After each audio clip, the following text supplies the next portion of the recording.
না, তবে শোনো, কেন অনুমতি নাই জাননি?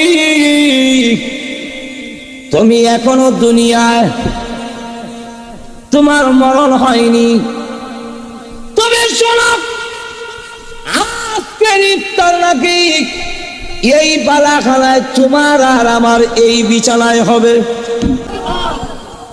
আল্লাহ ঘোষণা দিয়েছেন, জান্নাতের খাদেম খুদ্দামরা জান্নাতকে কালার দাও, ওর পরীরা তোমরা আনন্দ উল্লাস করো। ও প্রধান হুর পরি, তুমি শাড়ি পরিধান করে ওড়না মাথায় দিয়ে ঘোমটা দিয়ে বালাখানার আন্দর মহলের ভিতরে বসো। এই জান্নাত যে যুবকের কাছে বিক্রি করেছি, তার ইফতার আজকে এই বালাখানার ভিতরে তোমার সাথে এসে মিলিত হবে।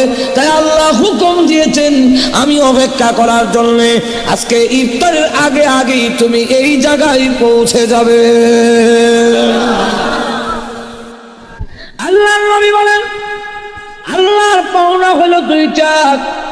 একটা হলো আল্লাহর ইবাদত বندگی করা, আল্লাহর গোলামি করা। দুই নম্বর হলো পৃথিবীর কোন বস্তুকে আল্লাহর সমকক্ষ নির্ধারণ না করা। আমার পাওনা হলো তোমাদের নিজের প্রাণের চাইতে আমি রাসূলকে বেশি ভালোবাসবে আর আমার হেফাজত করবে। সাহাবীরা বলেন, ইয়া রাসূলুল্লাহ, ইয়া হাবিবাল্লাহ, আমরা ওয়াদা করলাম আর জীবনে কোনোদিন আল্লাহর ইবাদত ছাড়ব না, পৃথিবীর কোন বস্তুকে আল্লাহর সমান বানাবো না। নবী গো, আপনাকে আমাদের নিজের প্রাণের চাইতেও বেশি ভালোবাসবো। পৃথিবীর কালো দলত দুইটা শক্তি আছে, ঐক্যবদ্ধ হয়ে যদি আসে আপনার ইজ্জত নষ্ট করার জন্য, আমাদের দেখে বিন্দু পরিমাণ রক্ত থাকা অবস্থায় কোনোদিন আপনার ইজ্জত নষ্ট হতে দিব না। আল্লাহ বলছেন, মুমিনের জান মাল আল্লাহ খরিদ করেছেন আর জান্নাত তার কাছে বিক্রি করে দিয়েছেন। এই কথা যেই মাত্র ওয়াজ করলেন, এমনি এক যুবক দাঁড়ায় কয়, আপনার ওয়াজ ঠিক আছে তো? বলে, হ্যাঁ, এটা কোরআনের আয়াত, আমার বানানো নয়। এমনি যুবক কয়, আমার বাবা মারা গেছে কিছুদিন আগে, এখন সম্পত্তির মালিক আমি হয়েছি, আমার আর কোনো ভাই বোন নেই, এখনো বিয়ে শাদী করিনি। আপনার কথা যদি ঠিক থাকে, আমার প্রয়োজনীয় কিছু রেখে বাকি সমস্ত ধনসম্পদ আমি আল্লাহর রাস্তায় দিলাম, আর এখন থেকে আমি আল্লাহর রাস্তায় বের হইলাম, আল্লাহর কাছ থেকে আমি জান্নাত কিনব, দেখবো জান্নাত চাই কিনা, নাহলে কিন্তু আপনি জব্দ। এই যুবক জান্নাত কিনছে, টাকা পয়সা সব আল্লাহ রাস্তায় বিতরণ করছে, নিজে বের আল্লাহ রাস্তায় বের হইয়া রোজা রাখে, লড়াই করে, জিহাদ করে, কাফিরদের সাথে লড়াই করে। একদিন আসর আর মাগরিবের মধ্যবর্তী সময়ে চেয়ারও বসে বসে উঙ্গাইতেছে। হঠাৎ করে উঙ্গানির ঘুম ভেঙ্গে চিৎকার দিয়া কয়, মার দিয়া দিছে দৌ। সাথীরা জড়ায় ধরছে, এই মাস জিয়া কার ডাকত, তোর তো বউ নাই মাও নাই, মাস জিয়া কাটা বইনও নাই, আরে কি হয়েছে কস না? আমি ওই চেয়ারও বসা অবস্থায় ঘুমাইতেছিলাম, আর আমি এই ঘুম অবস্থায় দেখি আল্লাহর তৈরি জান্নাতের ভিতরে ঢুকছি। আর জান্নাতের ভিতরে তখন ঢুকছি, ঢুকা গিয়া দেখি বিরাট বড় একটা হুস্কুনি পুকুর, এর মধ্যে হুরপরিরা একজন আরেকজনকে ধাক্কা দিয়া ফালায়, একজন আরেকজনকে ফানি ছিটা দেয়, আর ডাক দিয়া বলে, কে কোথায় আছো, তাড়াতাড়ি আসো, মার্জিয়ার স্বামী জান্নাতের ভিতরে ঢুকে পড়েছে। আমার দিকে তাকায়া তাকায়া বলে, তখন আমি দিক সিদিক তাকায়া দেখি আর কোনো মানুষই না, তাহলে জামাই তো আমারই পেটেছে। আমি কাছে গেলাম, গিয়ে বললাম, তোমাদের এই সুন্দরীদের মধ্যে, আর বলতেছে, এমন সুন্দরী যা আমার জীবনে কোনোদিন দেখিও নাই, কল্পনাও করি। তো আমি বললাম, তোমাদের এই মধ্যে মার্জিয়া কোনটা? তারা তখন ডাক দিয়া কয়, আমরা এখানে মার্জিয়া কেউ না, তো তোমরা কারা? আমরা ওনার দাসী বান। তো মার্জিয়ারে কই ভাবো, আরো সামনে যান। আরো সামনে গিয়া দিকে আর একটা হুস্কুর, ওই পুকুরের পাড়ে বিয়া বাড়িতে যেভাবে রং ছিটাছিটি হয়, খুব আনন্দ হয়, এই মহিলারাও একজন আরেকজনের ধাক্কাটা পানি পালায়, আবার আরেকজন উঠে পানির শিরা দেয়। আর এই মহিলাগুলো আগে যা দেখেছিলাম তার চাইতে আরো 1000 গুণ বেশি সুন্দরী। তারা আমার দেখা আবার ডাক দেয়া কর, কে কোথায় আছো, সব চলে আসো তাড়াতাড়ি। মার দিয়ার স্বামী জান্নাতের ভিতরে ঢুকে পড়েছে। আমি আবারও এদিক সেদিক তাকাইলাম, কোনো লোক দেখি না। তখন বুঝতে পারলাম আমাকেই বলা হচ্ছে। এমনি আমি কাছে গেলাম, গিয়ে বললাম, তোমাদের মধ্যে মার্জিয়া কোনজন? এরা কয় মার্জিয়া তো এখানে নেই। উনি কোথায়? আরো সামনে যান। তোমরা কারা? আমরা হইলাম উনার দাসী বান্দি। দাসী বান্দি? হ্যাঁ। আরো সামনে গিয়া দেখে আর একটা হুক। এই হুকের মধ্যে আগের অবস্থায়, তবে যত সামনে যায় অত সুন্দরের হাওয়ার আরো বাড়ে। তো তারাও যখন বলছে, ওই যুবক বলে আমি কাছে গেলাম, গিয়া যখন জিজ্ঞাসা করলাম তোমাদের মধ্যে মার্জিয়া কে তোমরা, তখন তারা রাগ দিয়া কয়, আমরা কেউ মার্জিয়া নই। তাহলে মার্জিয়া কোথায়? আরো সামনে যান। তোমরা কারা? আমরা হলাম উনার দাসীবা। যখন আরো কাছে গেলাম, তো দূর থেকে তাকায় দেখি সুন্দর একটি বালাখানা চকচক করতেছে। এই বালাখানার গেইটে একজন মহিলা দাঁড়ায় আছে। পিছনে যত মহিলা দেখেছি এর চাইতে আরো বেশি 1000 গুণ বেশি সুন্দরী। আমি ভাবলাম মার্জি আল্লাহ কাল ফাইলিস। কাছে গিয়ে জিজ্ঞাসা করলাম, আপনি কি মার্জিয়া নাকি? না, আমি মার্জিয়া নই। তাহলে আপনি কে?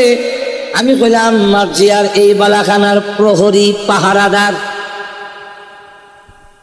তাহলে মার্জিয়া কোথায়? এটার ভিতরে। তাহলে আমার ঢুকার কি অনুমতি আছে? নিরাপদে ঢুকেন, কোনো চিন্তা নেই। উদখুলুহা বিসালামিন আমিনিন।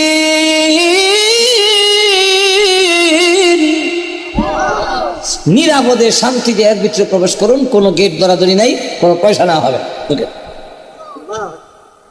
বড় বাড়িতে, খুব শানদার দামি বাড়ি, মন্ত্রী মিনিস্টারের বাড়ির ভিতরে ঢুকলে যদি কয় ঢুকেন, এরপরে জুতা নিত না, ঢুকত না, ইতস্ত করে তো ঢুকেন, ভয় করেন না। আমি ভিতরে ঢুকলাম, ঢুকিয়া গিয়া দেখি স্বর্ণের ফায়া, ইয়াকুত জবরদস্তের ফায়া, আর এই খাদের যে আছে স্প্রিং, এটা স্বর্ণের তার দিয়া ফেসাইল। আলা সুরুরিন মওদুদ, স্বর্ণের তার দিয়া ফেসাইল। আর আসন যে বিশাল, এই জমিন থেকে আসমান পর্যন্ত উঁচা হবে। এই খাদের মধ্যে একজন মহিলা বসা, গোমটা দিয়ে তার শাড়ির উড়নার মাথাটা বিক্রি করলে তামাম পৃথিবী দিলেও এটার মাথার দামও হবে না। এরা মণিমুক্তা ঝুলাই রাখছে, অলঙ্কারের অভাব নাই, গোমটা দিয়ে বসা। তা আমি সালাম দিয়ে বললাম, আপনি কি মার্জিয়া? মাথা লড়ায়, আমি মার্জিয়া। এই সময় এই বেটার অবস্থা কিতা হইব, এটা কি বুঝাইবার ভাষা আছে আমার? আপনি কি মার্জিয়া? এখন আমি আসমান না জমিন। আচ্ছা, আপনি কি আপনার এই বেডে, এই বিছনায় বসতে পারি? না। হ্যাঁ, বসতে পারবো না? কি জাতের জামাই হইলাম, বিছনা বোনের অনুমতি নাই। এমনি ডাক দেয়া কর, না কেন অনুমতি নাই জানি? তুমি এখনো দুনিয়ায়, তোমার মরণ হয়নি। তবে শোনো, আজকের ইফতার নাকি এই বালাখানায় তোমার আর আমার এই বিছানায় হবে। আল্লাহ ঘোষণা দিয়েছেন, জান্নাতের খাদেম খুদ্দামরা জান্নাতকে কালার দাও, ওর পরীরা তোমরা আনন্দ উল্লাস করো। ও প্রধান হুর পরি, তুমি শাড়ি পরিধান করে ওড়না মাথায় দিয়ে ঘোমটা দিয়ে বালাখানার আন্দর মহলের ভিতরে বসো। এই জান্নাত যে যুবকের কাছে বিক্রি করেছি তার ইফতার আজকে এই বালাখানার ভিতরে তোমার সাথে এসে মিলিত হবে। তাই আল্লাহ হুকুম দিয়েছেন আমি অপেক্ষা করার জন্য, আজকে ইফতারের আগে আগেই তুমি এই জায়গায় পৌঁছে যাবে। আমিন বলছেন আফা হাসিবতুম আন্নামা খালাকনাকুম আবাসা, তোমরা কি ধারণা করো, তোমরা কি মনে করো অনর্থক ও কারণে নিষ্প্রয়োজনে তোমাদের সৃষ্টি করা হয়েছে? আল্লাহ প্রশ্ন করছেন, প্রশ্নবোধক শব্দ ব্যবহার করে। এর উত্তর হইল অবশ্যই না। অনর্থক ও কারণে নিষ্প্রয়োজনে কোনো কাজ নাই, এমনি আল্লাহ সৃষ্টি করেছেন। এরকম যে কোনো মানুষ কোনো একটা জিনিস বানাইলে অবশ্যই একটা কারণে বানায়, অকারণে কোনো জিনিসই বানায়। কে বলেন ঠিক কেনে? যেই কারণে যেই জিনিসটাকে বানানো হয় ওই কারণটা যদি হাসিল না হয় তখন ওই অশান্তির সৃষ্টি হয়। কে বলেন ঠিক কেনে? যেমন এই মাইক বানানো হয়েছে বক্তার আওয়াজ দূরে পৌঁছে দেওয়ার জন্য। এখন যদি মাইকে আওয়াজ না দেয়, এই ফাগরিওয়ালা ফাগরি লাগাই বেইজ্জত করে ফাগরি। এখন মাইক যদি সাউন্ড না দেয়, তুই একজন মিয়া কি মাইক আনছ, তো মাইক গুলা হলো আমার মাইক ভালোই, আরো জনে দিব বাধা, ওই মিয়া কথা কয় না। এই নিয়ে দেখা যাবে একদল মাইকের পক্ষে একদল বিপক্ষে, এই নিয়ে শুরু হয়ে গেল মারামারি। প্যান্ডেল ভাঙ্গিয়া এর ওয়াজ আর গন্ডগোল হইয়া কয়েকজনের আহত। এই যে মারামারি হওয়ার মূল কারণ হইল মাইকটা যেই কারণে বানানো হয়েছিল সেই কাজটা হয়। ঠিক তেমনি ভাবে এই আজকের আয়োজন ওয়াজ আলোচনা হওয়ার জন্যে, ওয়াজ নসিহত হওয়ার জন্য টাকা দিছে, প্যান্ডেল তৈরি হয়েছে, ডেকোরেশন করা হয়েছে, মাইক ফিট করা হয়েছে। এখন যদি দেখা যায় ওয়াজ না হয়, মানে যাদেরকে দাওয়াত দেওয়া হয়েছে আমরা কেউ যদি না আসি, আমিও আসলাম না, জনাবদের সবও আসলো না, তখন দেখা যাইব শ্রোতারা জিজ্ঞাসা করবে কই আমরা টাকা পয়সা দিলাম, হুজুর কই? আমরা তো দাওয়াত দিছি, আপনাদের দাওয়াত দিছেন, আমরা বলবে দিছি। এই নিয়ে হলে দেখা যায় এমন গন্ডগোল, প্যান্ডেল ভাঙ্গা বাস লইয়া তিরহাল পর্দা যা আছে সেটা সব শেষ। এই সব কিছু মারামারির মূল কারণ হইল প্যান্ডেল যেই জন্য তৈরি করা হয়েছিল এবং মাইক যে জন্য বানাইছিল তার কাজ হচ্ছে না, তাই অশান্তির কারণ। ঠিক তেমনি হবে আজকে সারা বিশ্বে মূল কারণ অশান্তির হইল আল্লাহ যেই কাজে পৃথিবী বানালেন, আমাদেরকে সৃষ্টি করলেন, সেই কাজটা হচ্ছে না, এই কারণে সারা পৃথিবীর অশান্তি হচ্ছে। আল্লাহ রাব্বুল আলামিন কোন কারণে বানাইছেন? ও কারণে তো বানাইলেন না, তো কিসের জন্য বানাইলেন?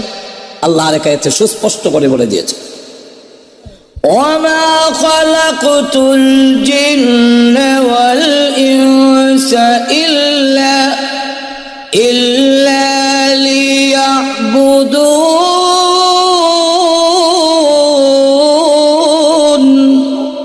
আল্লাহ বলেন মানুষ আর জিনকে সৃষ্টি করার উদ্দেশ্য হলো অকারণে নয়, সৃষ্টি করা হয়েছে আমার ইবাদত করার। কিসের জন্যে? ইবাদতের। এখন যদি ইবাদত করতে তোমার ভালো না লাগে, আমার আসমান আর জমিনের সীমানা পাড়ি দিয়ে বের হও। তোমার আমার আকাশ আর জমিনের নিচে থাকার অধিকার নাই। আমরা কি কম? আরো জোরে কম। আপনি যদি এই রাষ্ট্রের থাকেন আর যদি তার আইন কানুন না মানেন, এই দেশের আইন যদি মানা না হয়, তাহলে এই রাষ্ট্রতে থাকার আপনার অধিকার নাই। আরো জোরে কম। আমরা দেশে দেখছেন না কত স্লোগান দেয়, স্বাধীনতা বিরোধী, ঠিক তেমনি হবে আল্লাহ রাব্বুল আলামিন বলেন তার পবিত্র কোরআন শরীফ, ইয়া মা'শারাল জিন্নি ওয়াল ইনসি ইন ইসতাতা'তুম আন তানফুযু মিন আকতারিস সামাওয়াতি ওয়াল আরদি ফানফুযু, বের হও, শক্তি সামর্থ্য থাকলে বের হও, আসমান আর জমিনের সীমানা পাড়ি দিয়ে আমার বাড়িতে তোর তাহার কোনো অধিকার। কি বলেন ঠিক কি? আল্লাহ আবার নিজেই বলে, লা তানফুযুনা ইল্লা বিসুলতান,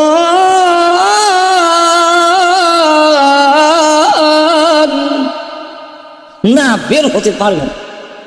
এর কারণ যেখানে যাইবা সেখানে আমার রাজত্ব। বলন্ত থেকে আল্লাহর রাজত্ব ফাড়ি দিয়ে বের হওয়ার জায়গা আছে কি? তাহলে বাড়িতে আমি যখন পারতাম না, তাহলে আল্লাহর গুলামি করণ ছাড়া কোনো উপায়ও নাই। যেরকম ঠিক কিনা? আল্লাহ রাব্বুল আলামিন বলেন, অনর্থক ও কারণে নিষ্প্রয়োজনে তোমাদেরকে বানানো হয়নি। হ্যাঁ, পৃথিবীর মানুষেরা, তোমাদেরকে সৃষ্টি করা হয়েছে আমার ইবাদত গুলামি করার জন্য। ইবাদত গুলামি করলে দুনিয়াতে কি হবে? প্রথম নম্বর হলো, যখন তুমি ইবাদত গুলামি করবে তোমার সম্মান বেড়ে যাবে। কি হবে? আমাদের সম্মান বাড়বে। বাড়বে না কমবে? আর জিনিসের দাম কমবে। জিনিসের দাম, আর আমাদের দেশের আন্দোলন হচ্ছে জিনিসের দাম কমানোর জন্য মিছিল হয়, কিন্তু কমে না বাড়ে। আর তো জোরে কম কেন? মিছিল দিলাম, আমি নিজেও তেলের দাম কমতে হবে, চাউলের দাম কমতে হবে। মনে মনে ভাবলাম যে যাক, চাউলের দাম কমলে কমুক, না কমলে নাই।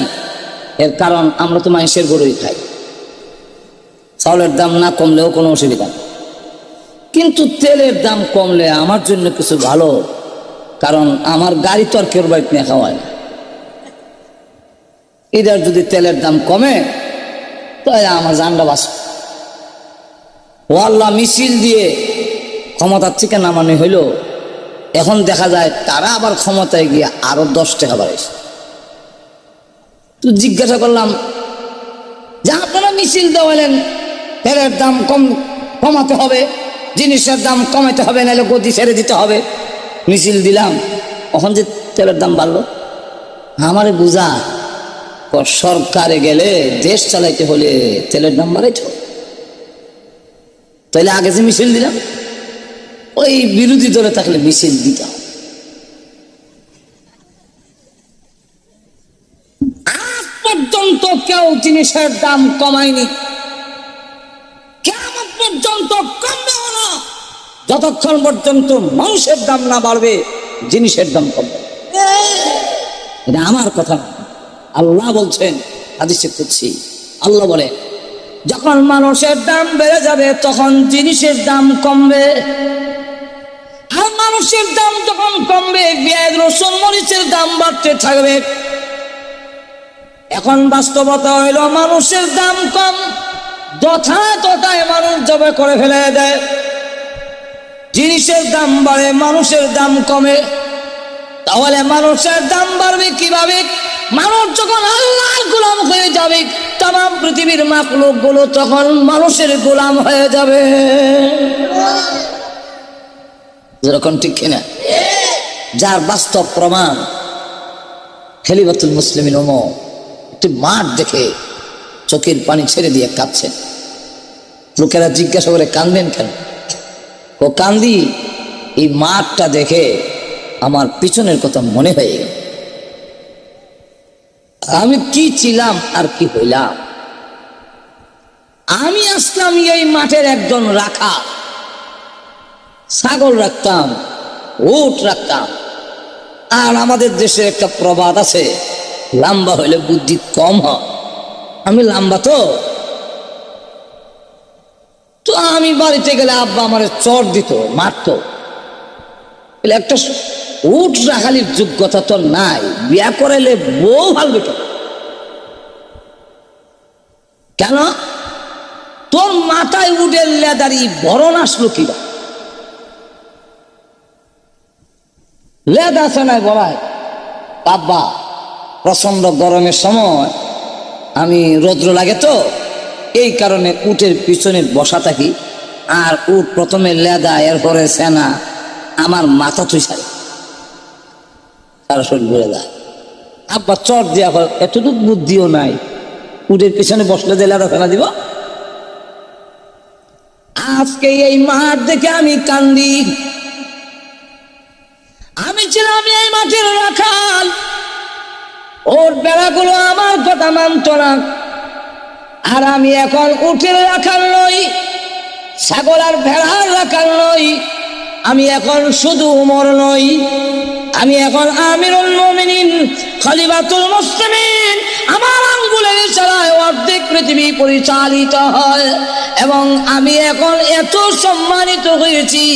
এখন দেখা যায় আমি আমিরুল মুমিনিন, অর্ধেক পৃথিবীর দায়িত্ব আমার কাছে এসে গেছে। দাম বাড়ছে না কমছে? আর তো জোরে কন। ওমর এখন এমন দামি হয়েছে, আগে তো তার কথা ছাগলও মানত, আর এখন টর্নেডো মানতে বাধ্য। শুধু আমাদের দেশের নয়, আল্লাহ বাঁচাইছে, রেশমি যে বিদায় হয়ে গেছে, রেশমি বিল একটাই তো আছে সিডরের মতো। বাংলাদেশে কয়েকদিন যে বৃষ্টি গেছে, ওখানে তার নাম আছিল রেশমি। এর আগে গেছে সিডর, এরপরে আইতো আছিল নার্গিস, আর এখন আইতো আছিল রেশমি। এই রেশমিও বিদায় হয়ে গেছে, আল্লাহ বাঁচাইছে। তো যখন আসে, এটা চুরি করে আসে না, প্রকাশ্যে আসে, কিন্তু ফিরেবার ক্ষমতা কারো একটু জোরে কর না। আমাদের দেশের জানাচ্ছে শক্তি কম, ফিরেতে আল্লাহ। আমেরিকা, স্বয়ং আমেরিকা, আমি তখন এই সময় ইংল্যান্ড টেলিভিশনে দেখাইতেছে যে আমেরিকার অমুক প্রদেশের মধ্যে বিশাল টর্নেডো হামলা করবে, এত মাইল স্পিডে, তার মানে অবস্থাটা আগুন ভিতরে খালি চক্কর লাগাইতেছে, এটা টেলিভিশনে দেখাইতেছে। এত মাইল স্পিডে আসতেছে, এইভাবে বুঝাচ্ছে, দেখাচ্ছে। কিন্তু এরপরও আমেরিকা এমন একটি দেশ, তার দেশে কেউ হামলা করলে ফিরেবার মতো ক্ষমতা তার আছে। এর দেশে যে কোনো দেশে চাইলে হামলা করতে পারবে না, প্রতিহত করার মতো ক্ষমতা তার আছে। কিন্তু তামাম পৃথিবীর শক্তি প্রতিহত করার ক্ষমতা তার আছে। টর্নেডো আসতেছে, দেখা যায়, দেখাইতেছে, কিন্তু এরপরও ফিরাইবার মতো ক্ষমতা না। আল্লাহ দেখাইয়া দিয়েছেন আল্লাহর কোরআনের আয়াতের বাস্তবতা। আল্লাহর কোরআন আয়াতে কি আল্লাহ নিজে বলছেন,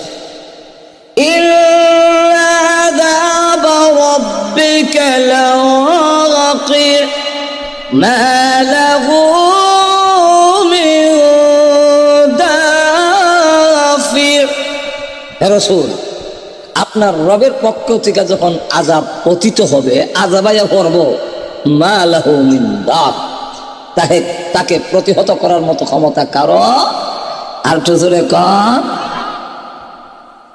কিন্তু খলিফাতুল মুসলিমিন ওমর রাদিয়াল্লাহু আনহুর শাসনামলে যখন টর্নেডো আসতেছে, এমনি খলিফাতুল মুসলিমিন ওমর রাদিয়াল্লাহু আনহু দৌড়ে গিয়ে টর্নেডোর সামনে দাঁড়ালেন।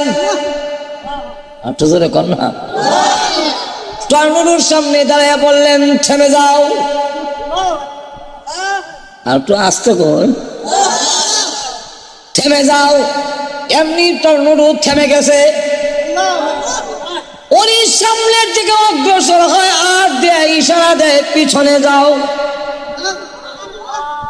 এইভাবে টর্নেডোকে পিছনে সরাইতে সরাইতে শেষে একটি পাহাড়ে দিয়ে ইশারা দিয়া দেখায়, ওই পাহাড়ের উপর দিয়ে চলে যাও, সাবধান, কোনো বস্তিতে হামলা করবে না। টর্নেডো ফিরাই দিছে। তাহলে চিন্তা করেন, মানুষ যখন আল্লাহর গোলামি করবে, আল্লাহর ইবাদত বন্দি করে, তখন পৃথিবী তো তার দাম, তার সম্মান একটু জোরে কেন? তখন নদ নদী কিছুই তার কথা মানে না। আর মানুষ যখন আল্লাহর গোলামি করে তখন মানুষের দাম বাড়বে, জিনিসের দাম কমবে। আল্লাহ আসমান আর জমিনের বরকতের দরজা খুলে দেবে। আল্লাহ নিজে বলছে। অসুবিধা হইতেছে? ওয়ালাউ আন্না আহলাল কুরআ আমানু ওয়াত্তাকাউ লাফাতাহনা আলাইহিম বারাকাতিন মিনাস সামাই ওয়াল আরদ। আল্লাহ বলে পৃথিবীর মানুষেরা, যেই জনপদ, যেই এলাকা, যেই গ্রামবাসী দুইটা কথা মানবে। একটা হলো ওয়ালাউ আন্না আহলাল কুরআ আমানু, ঈমান আনবে, ওয়াত্তাকাউ, যাবতীয় গুনার কাম থেকে বেঁচে থাকবে। গুনার কাম একটু ধরে না, গুনার কাম করবে না। ওয়াত্তাকাউ এর অর্থ হইল যাবতীয়, সহজ ব্যাখ্যা, আর অনেক লম্বা ব্যাখ্যা। সহজ ব্যাখ্যা হলো যাবতীয় গুনার কাম থেকে আল্লাহরে ডরাইয়া বাচ্চা থাকে। একটু ধরে না, তাহলে কি হবে? আল্লাহ বলে লাফাতাহনা, নিশ্চয়ই খুলে দাও, বারাকাতিন মিনাস সামাই ওয়াল আরদ, আসমান আর জমিনের বরকতের দরজা তোমাদের জন্য খুলে দাও। যখন বরকতের দরজা খুলে যাবে তখন দেখা যাবে যে তোমাদের জিনিসপত্র নিয়ন্ত্রণে এসে গেছে আর তোমাদের দাম বেড়ে গেছে। যাক বাস্তব, এগুলো আপনার ওয়াজ, বাস্তবতা নাই, বাস্তব দেখাইতাম নেই। আর তো জোরে কন, কাবাঘরের সামনে গিয়ে আয়াতটা পড়লে আর তখন পড়া, ইমাম সাহেবের পড়া, আর আমাদের যারা অর্থ বুঝে তখন দেখে বাস্তবতা একবারে ফিট। কি ইমাম সাহেব যখন পড়ে فَلْيَعْبُدُوا رَبَّ هَذَا الْبَيْتِ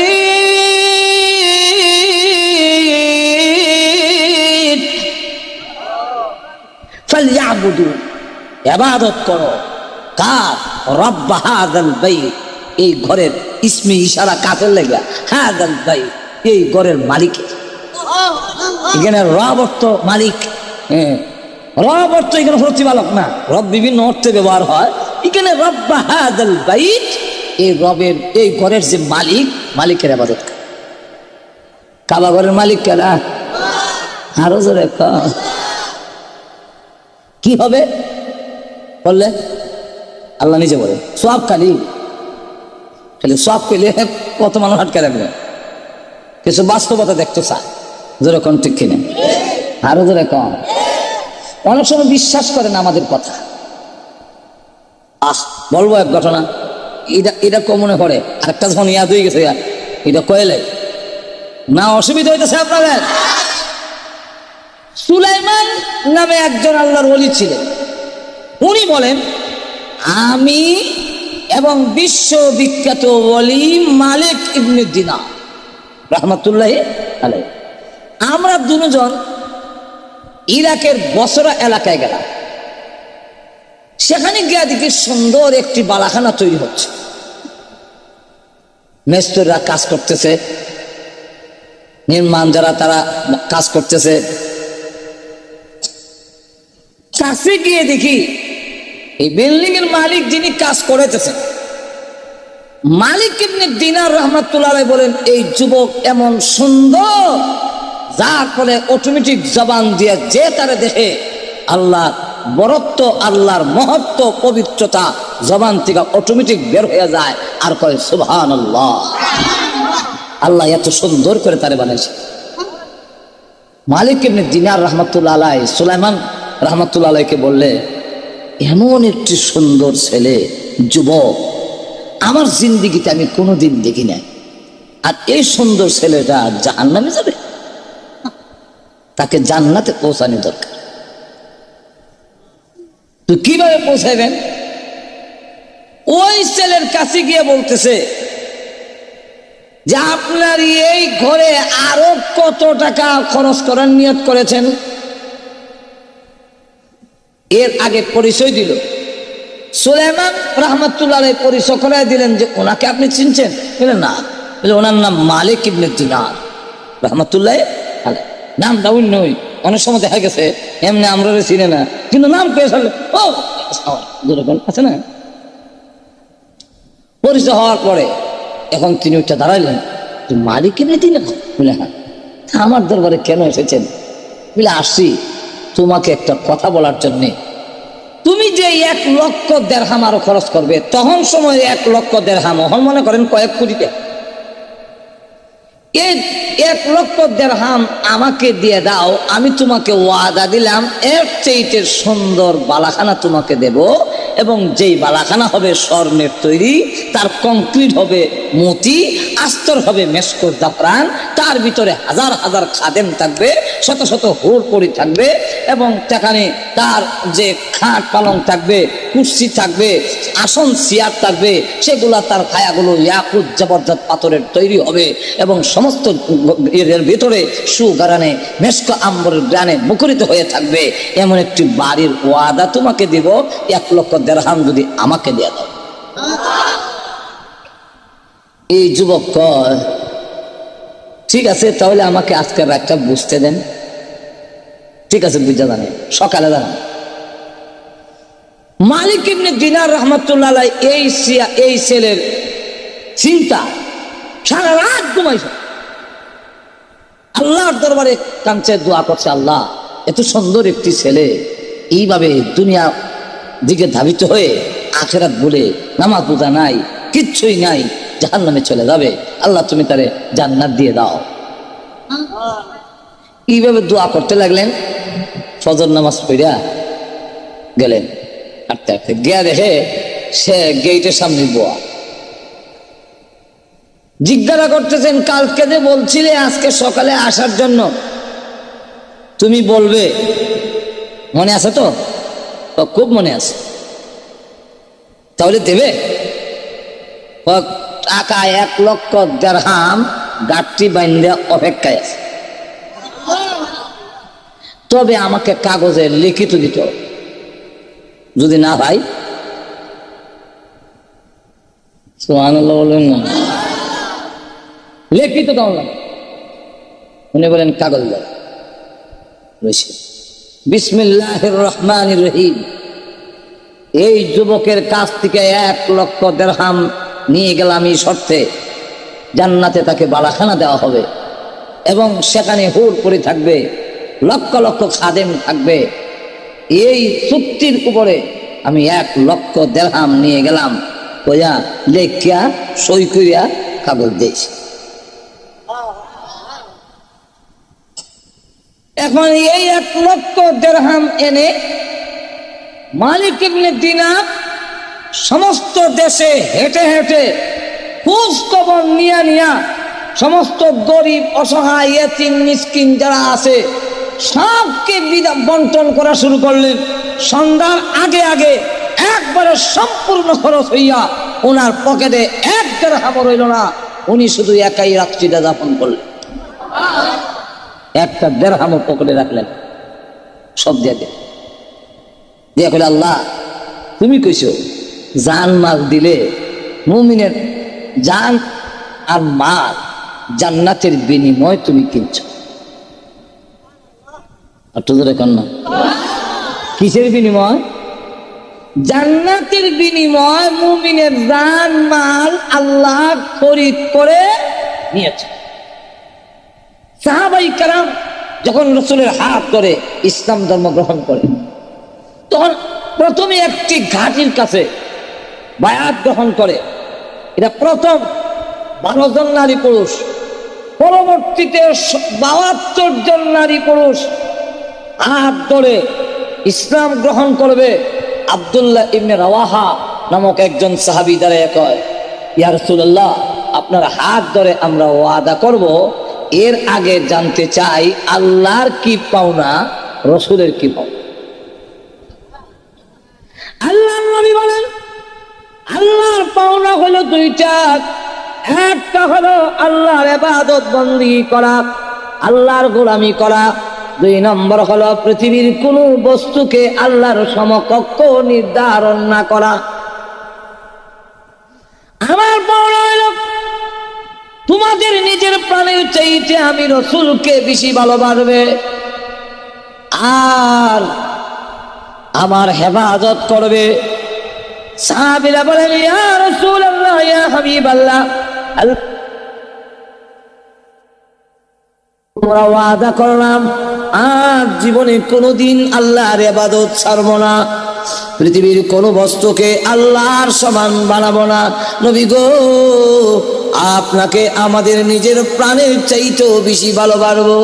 পৃথিবীর কালো দল দুইটা শক্তি আছে, ঐক্যবদ্ধ হয়ে যদি আসে আপনার ইজ্জত নষ্ট করার জন্য, আমাদের দেখে বিন্দু পরিমাণ রক্ত থাকা অবস্থায় কোনোদিন আপনার ইজ্জত নষ্ট হতে দিব না।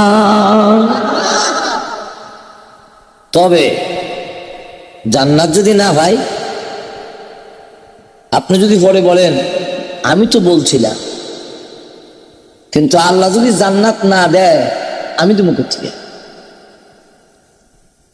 যদি না করেন, সঙ্গে সঙ্গে আল্লাহর পক্ষ থেকে কোরআনের আয়াত নাযিল হয়।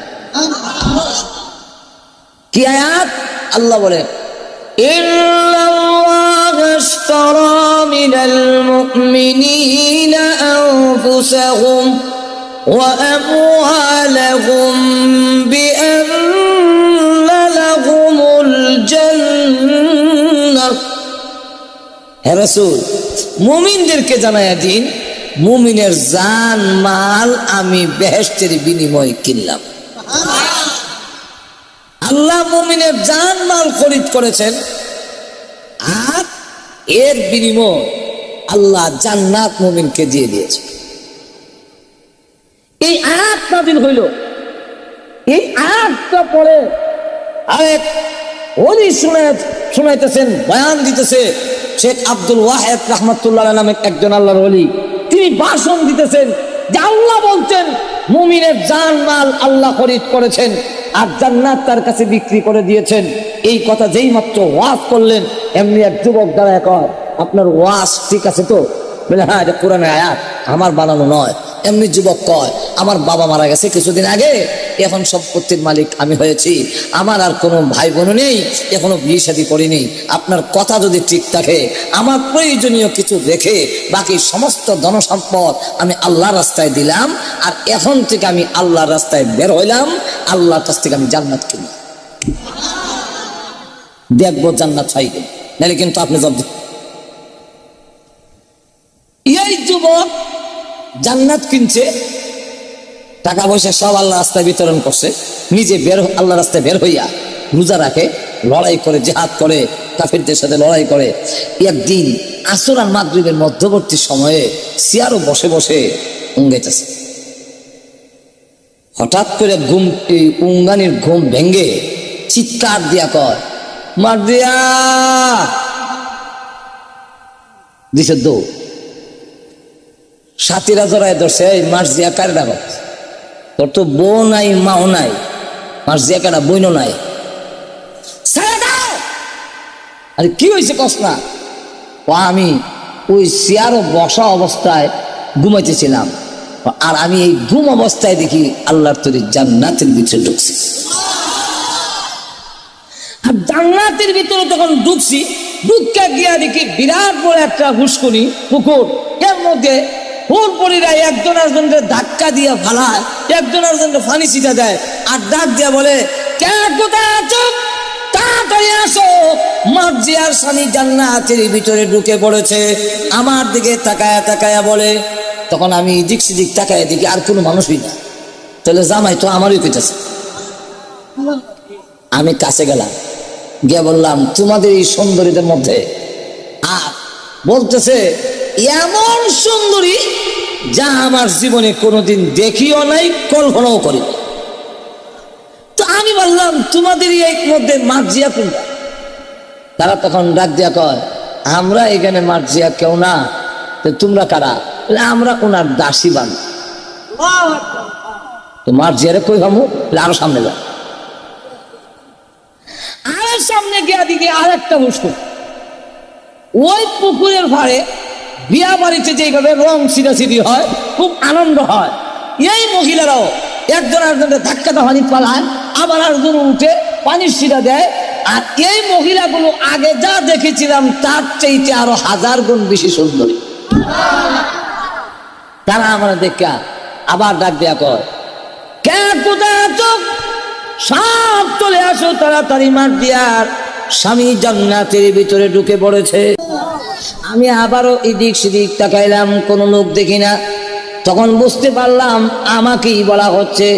এমনি আমি কাছে গেলাম, গিয়ে বললাম, তোমাদের মধ্যে মার্জিয়া কোনজন? এরা কয়, মার্জিয়া তো এখানে নেই। উনি কোথায়? আরো সামনে যান। তোমরা কারা? আমরা হইলাম ওনার দাসী বান্দি। দাসী বান্দি? হ্যাঁ।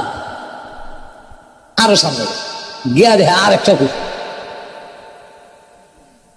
এই পুকুরের মধ্যে আগের অবস্থায়, তবে যত সামনে যায় অত সুন্দরের হাওয়া আরো বাড়ে। তো তারাও যখন বলছে, ওই যুবক বলে, আমি কাছে গেলাম, গিয়া যখন জিজ্ঞাসা করলাম, তোমাদের মধ্যে মার্জিয়া কে? তোমরা, তখন তারা ডাক দিয়া কয়, আমরা কেউ মার্জিয়া নই। তাহলে মার্জিয়া কোথায়? আরো সামনে যান। তোমরা কারা? আমরা হলাম ওনার দাসীবান। যখন আরো কাছে গেলাম, তো দূর থেকে তাকায় দেখি সুন্দর একটি বালাখানা চকচক করতেছে। এই বালাখানার গেইটে একজন মহিলা দাঁড়ায় আছে। পিছনে যত মহিলা দেখেছি এর চাইতে আরো বেশি 1000 গুণ বেশি সুন্দরী। আমি ভাবলাম মার্জিয়া লাগাল ফাইলিস। কাছে গিয়ে জিজ্ঞাসা করলাম, আপনি কি মার্জিয়া নাকি? না, আমি মার্জিয়া নই। তাহলে আপনি কে? আমি কইলাম, মার্জিয়ার এই বালাখানার প্রহরী, পাহারাদার। তাহলে মার্জিয়া কোথায়? এটার ভিতরে। তাহলে আমার ঢুকার কি অনুমতি আছে? নিরাপদে ঢুকেন, কোনো চিন্তা নেই। উদখুলুহা বিসালামিন আমিনিন,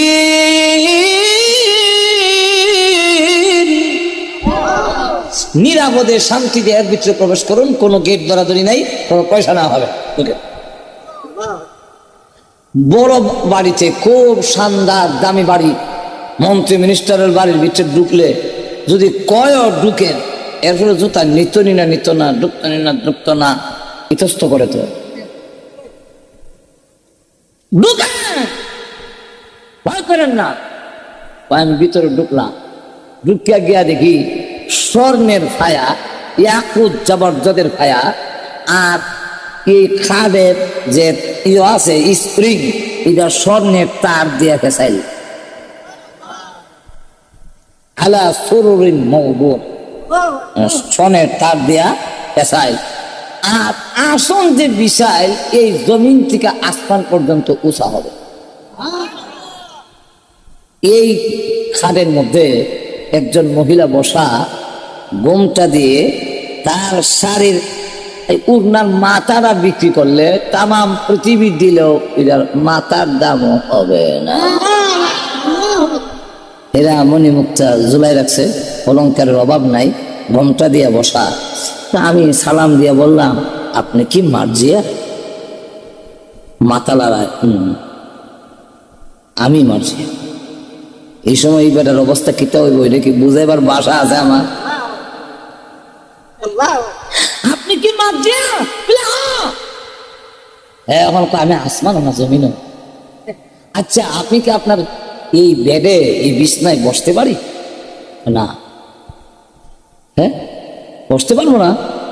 কি জাতের জামাই হইলাম, বিছনা বোনের অনুমতি নাই। এমনি ডাক দিয়া কয়, না, কেন অনুমতি নাই জানি? তুমি এখনো দুনিয়ায়, তোমার মরণ হয়নি। তবে শোনো, আজকের ইফতার নাকি এই বালাখানায় তোমার আর আমার এই বিছানায় হবে। আল্লাহ ঘোষণা দিয়েছেন, জান্নাতের খাদেম খুদ্দামরা জান্নাতকে কালার দাও, ওর পরীরা তোমরা আনন্দ উল্লাস করো। ও প্রধান হুর পরী, তুমি শাড়ি পরিধান করে ওড়না মাথায় দিয়ে ঘোমটা দিয়ে বালাখানার আন্দর মহলের ভিতরে বসো। এই জান্নাত যে যুবকের কাছে বিক্রি করেছি তার ইফতার আজকে এই বালাখানার ভিতরে তোমার সাথে এসে মিলিত হবে। তাই আল্লাহ হুকুম দিয়েছেন আমি অপেক্ষা করার জন্য, আজকে ইফতারের আগে আগেই তুমি এই জায়গায় পৌঁছে যাবে। আর এটাই হলো সেই জান্নাত যারা তুমি খরিদ করেছিলে। এই কথা বলার পরে তার ঘুম ভেঙে গেছে। এখন সে পাগলের মতো হইয়া কেউ তার আটকাইতে পারে না, আর লম্বা লম্বা ছিল্লি মারে। মুজাহিদরা কয় পরীক্ষামূলক তাকে ছেড়ে দিলাম। এমনি দেখি কাফেরদের তাঁবুর ভিতরে গিয়ে হামলা করছে, আর তারাও পাল্টা প্রতিরোধ করে তাকে একবারে রক্তাক্ত অবস্থায় আহত করে যখন জমিনে ফেলে দিয়েছে, আমরা তার কথার সত্যায়তা করার জন্য একবার তার দিকে তাকাই, আবার সূর্যের দিকে তাকাই। আল্লাহর কসম, যেই সময় সূর্য পৃথিবীর থেকে বিদায় হয়েছে এই সময় তার দেহের ভিতর থেকে রূহ বের হইয়া আল্লাহর তৈরি জান্নাতের ভিতরে চলে গিয়েছে। বিশ্ববিখ্যাত ওলি মালিক ইবনে দিনার, মনে আছে তো আপনারা? আপনাদের এখন মনে আছে?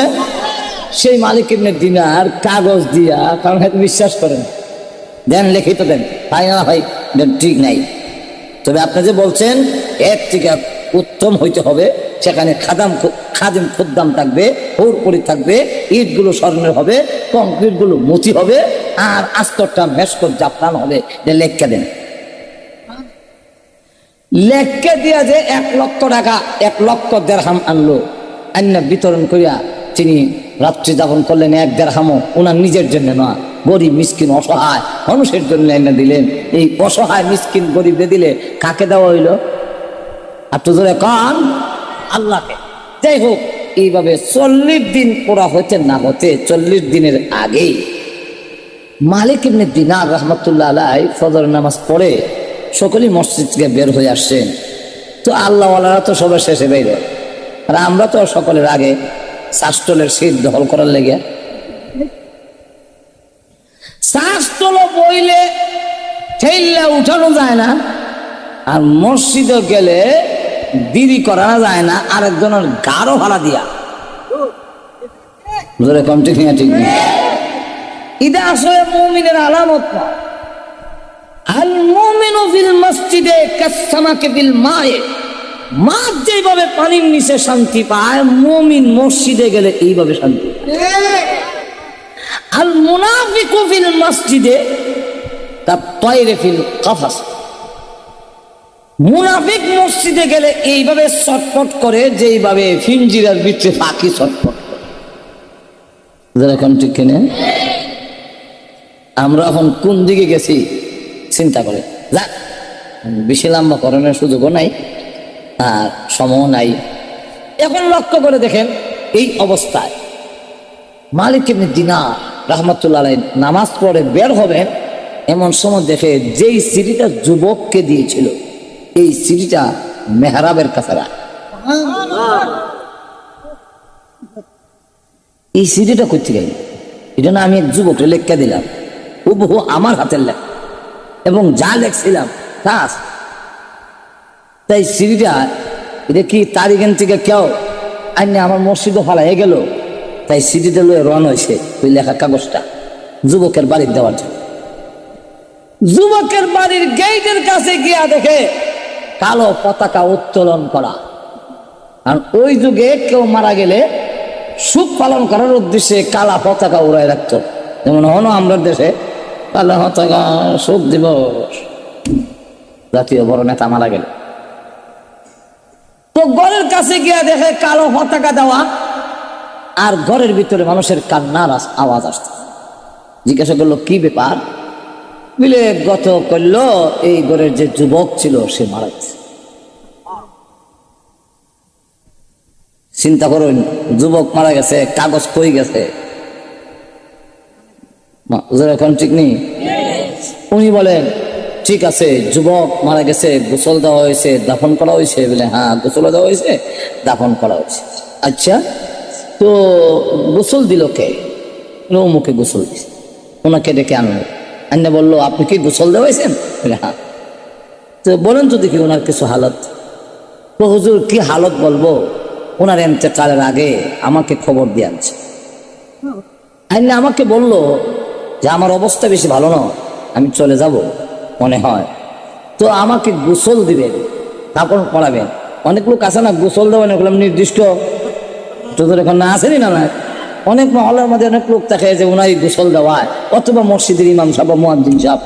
তো আমরা দেখা গেল মিলনিয়া কয় আমাকে গোসল দিয়া কাপড় পরাবার সময় এই কাগজটা নিন, আমার কাপড়ের ভিতরে কিন্তু দিয়ে দিবে,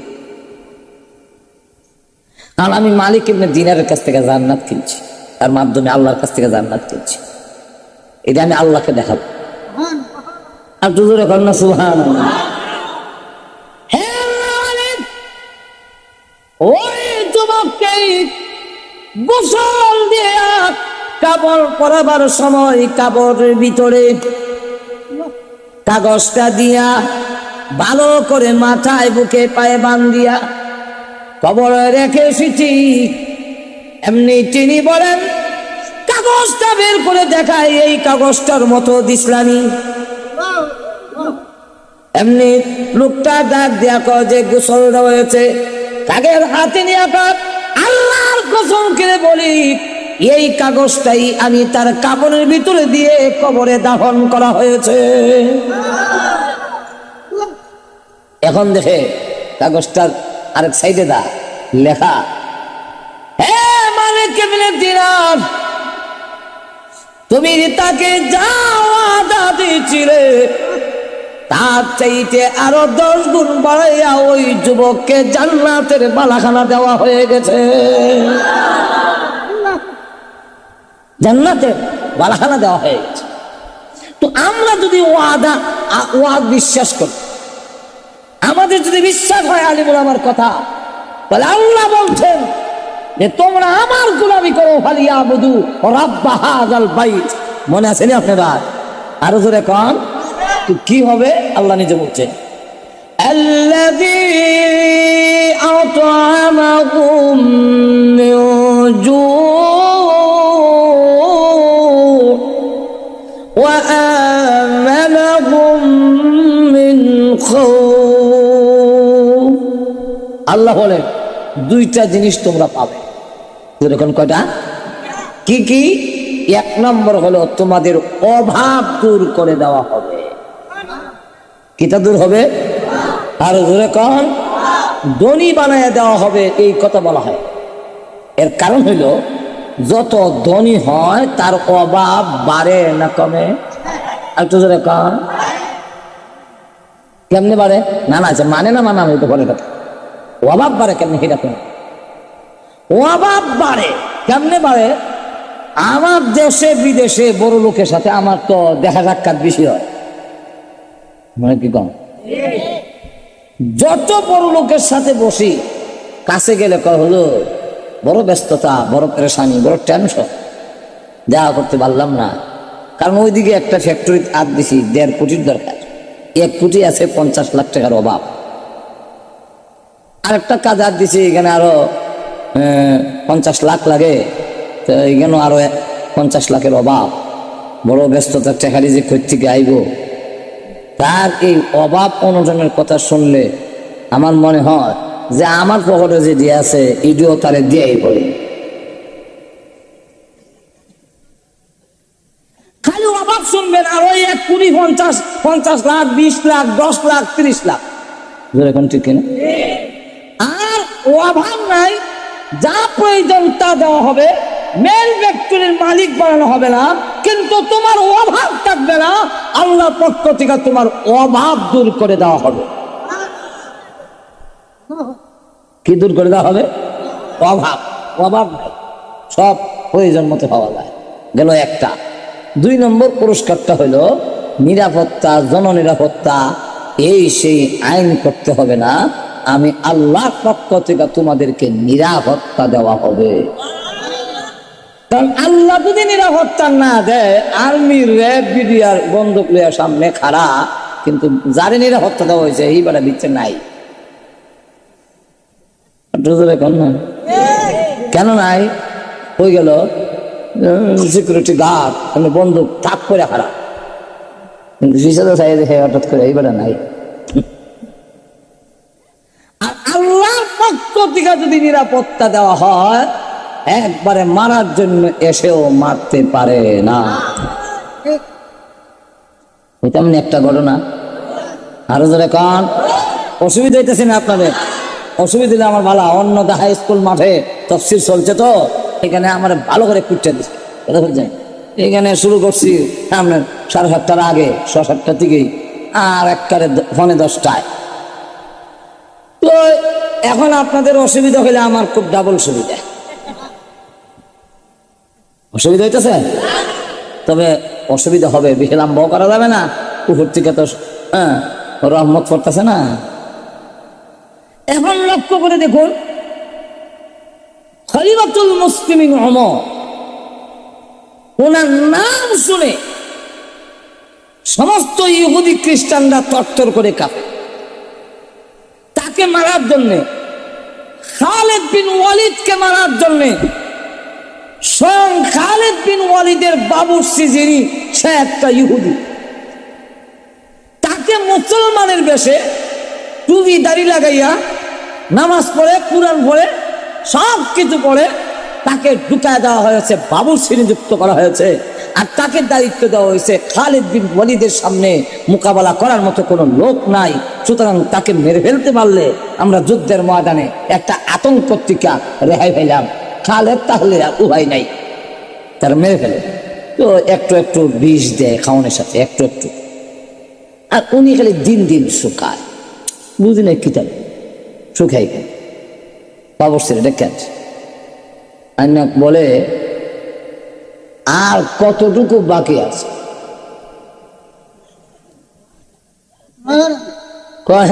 কিতা বললাম না, আরে বিষ কতটুকু খাওয়াইছো, আর রয়েছে কত?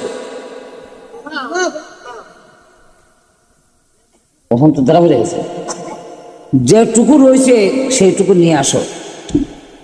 আনো, আনছে, আমার তো আনন্দ লাগে, দেহে অর্ধেক বোতল রয়েছে। উনি তার সামনে মুখে ডিফাটা করছে, বিসমিল্লাহিল্লাযী লা ইয়াযুররু মা ইসমিহি শাইউন ফিল আরদি ওয়ালা ফিস সামাই ওয়া হুয়াস সামিউল আলীম। গড়গড়ায় লেখাই দিয়েছে। এই দৃশ্য দেখে কেরমেশে ভাতের সাথে লবণের লাগান দিয়ে আল্লাহ কি বেড়া দিয়ে বুতলি খাইলিছে। সুতরাং হুজুর মাফ করবেন, আর দেরি করতে চাই না, আমাকে কালিমা মারা দেন। আমার বিশ্বাস হয়ে গেছে, আল্লাহ হেফাজত করলে বিষ দিয়ে মানুষ মারা যায় না। যেরকম ঠিক কিনা? খলিফাতুল মুসলিমিন উমরে মারার জন্য তখন দুইটা শক্তি, এখন যখন এখন তার দুই শক্তি না, আগে আছিল আমেরিকার রাশিয়া।